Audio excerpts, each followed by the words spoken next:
After months of fighting a subpoena, Fulton County DA Fani Willis is set to face a state Senate special committee this morning. And a Decatur County family is now without a home for the holiday after an overnight fire. We're going to have a look at the damage. And a Rockdale County mother demands answers after she says her teenage son was beaten by a teacher.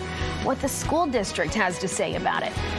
Good morning, everyone. Good Wednesday morning. Welcome to Good Day Atlanta at 8. I'm Buck Lanford. And I'm Alex Whitler. Thank you so much for choosing to wake up with us this Wednesday morning. We're getting somewhere. Yeah, hump day, right? A little closer to Christmas even. Oh, that's true. Yeah, just reminded me I have a lot to do. Yeah, I don't mean to stress you guys out, but you need to keep that in mind. Let's head on over to Fox 5 Storm Team meteorologist Joanne Feldman, who is tracking your forecast. That's right. Good morning to you both. And while we've got a cloudier start to this day, there's no rain that's going to slow you down on this Wednesday. Tomorrow, got to brace yourselves for what will be a soggy day. But in the meantime, we have some clouds. We have some breaks in the clouds. We're going to go back and forth between partly and mostly cloudy skies for a good bit of today. Where that's left temperatures so far, still a pocket of 20s over northwest Georgia. We've stayed above freezing all morning long in Atlanta. Right now 36, but here is where we are headed. At least 60 degrees. If we get a little more sunshine, it's possible we bump that up to maybe 62 or 63, but we'll be a little bit above average regardless. And like I said, tomorrow's a different day because it will be a much wetter one. I'll take you through those changes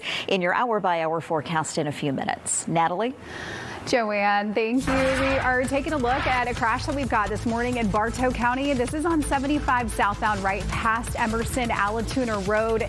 This one's in the backup from that earlier crash that we had near Alabama Road. So right now we're seeing delays. You're going to want to take Highway 41 as an alternate. The downtown connector is 20 minutes from Langford Parkway to the Brookwood interchange. And the big three, these are all yellow with your heaviest out of Alpharetta through Roswell on 400 from Old Milton to the top end, about 31 minutes. Alex?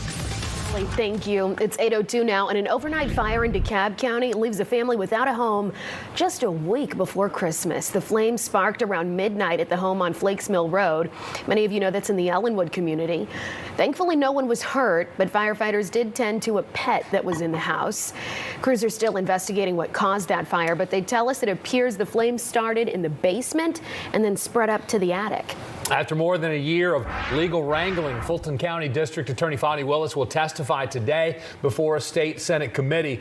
She dropped her opposition to a subpoena ordering her to appear, but her lawyer still claims that the committee hearing is politically motivated. Good Day's Mark Teichner is live with this story. He's at the Georgia State Capitol tracking it all for us. Mark, good morning. That's right. You know, these committee members say what they're trying to do is find out if District Attorney Willis violated any ethical rules when she decided to move forward with that case against President Trump and his supporters. But her lawyer says what they're really trying to do is score some political points for themselves. Finally, after a year and a half of hiding, the DA Willis will appear before the committee. It's taken since the summer of 2024, but today a Georgia State Senate committee will hear from Fulton County District Attorney Fani Willis. DA Willis is scheduled to testify after dropping her legal battle to quash the committee's subpoena. And we look forward to getting to the bottom of what exactly happened. The committee is investigating Willis's decision to bring charges against President Trump and his supporters for their actions after he lost the Georgia 2020 election.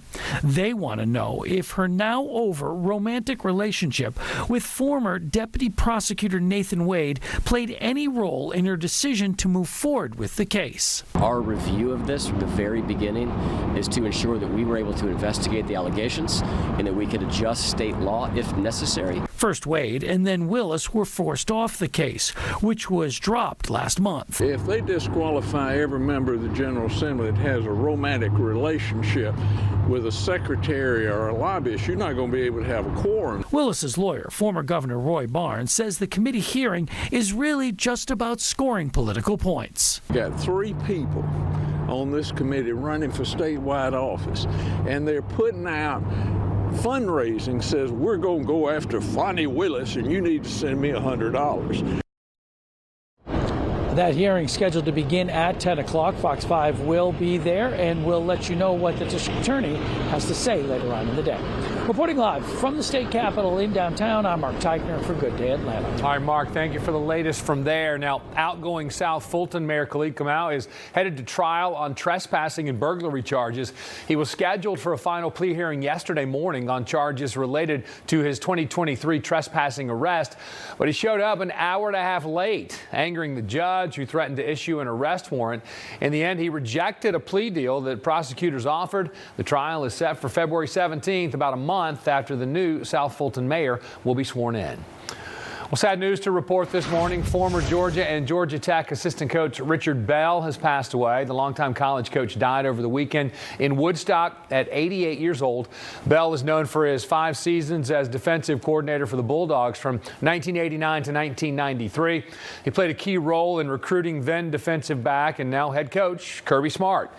Bell coached at Georgia Tech. His final season coaching was in 2017 at Prince Avenue Christian School in Oconee County. A memorial service will be held on January 11th at Prince Avenue Baptist Church in Bogart, Georgia. Well, a judge has declared a mistrial in the case for 3 suspects accused of shooting and killing a 16-year-old girl. The trio was charged with felony murder and aggravated assault in Breasia Powell's murder. She was shot and killed during an unauthorized graduation party in the parking lot at Benjamin E. Mays High School. You might remember that was back in May of 2023. The judge granted the defense's motion for a mistrial, saying the state entered certain evidence late. Well, the mother of a teen who says her son was beaten by his teacher at Conyers Middle School is now speaking publicly. She claims her 13-year-old son's teacher, Melvin McLean, hit him repeatedly. McLean, who's a former Teacher of the Year, is charged with child cruelty and simple battery. According to officials and the boy's mom, school surveillance video shows McLean hitting the victim 20 times in the head, chest, and stomach. The teachers are there to teach. They are there to protect our children to feel safe when they leave our home. But right now, I don't feel that way. How emboldened must you be to know there's a camera and still place your hands on a child that's not yours, and not just once, to beat a child 20 times? Rockdale County Schools released a statement in response saying, quote, "When employees do not meet our standards, we take swift, appropriate action and remove them from the classroom." 6 DeKalb County schools are no longer on a federal improvement list. They are Cross Keys and Towers High schools, along with Chapel Hill, Indian Creek, Oakview, and Woodridge elementary schools. They were recently removed from the comprehensive school improvement and targeted support and improvement designations, and those categories are tied to college and career readiness.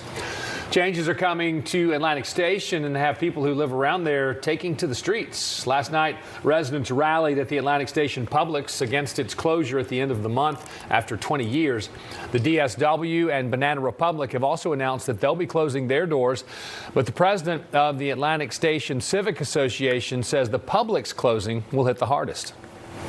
It shouldn't be that some of the 6,000 residents who live in this area would need to traverse all the way to Midtown to the most closest Publix, or all the way to Howard Mill to the next Kroger. We do have a Target in Atlantic Station as well, but it doesn't have a big grocery section.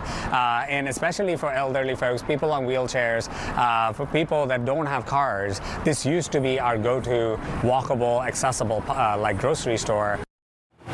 Now, a spokesperson for Atlantic Station tells us that getting a new grocery store in that area is among their priorities. 808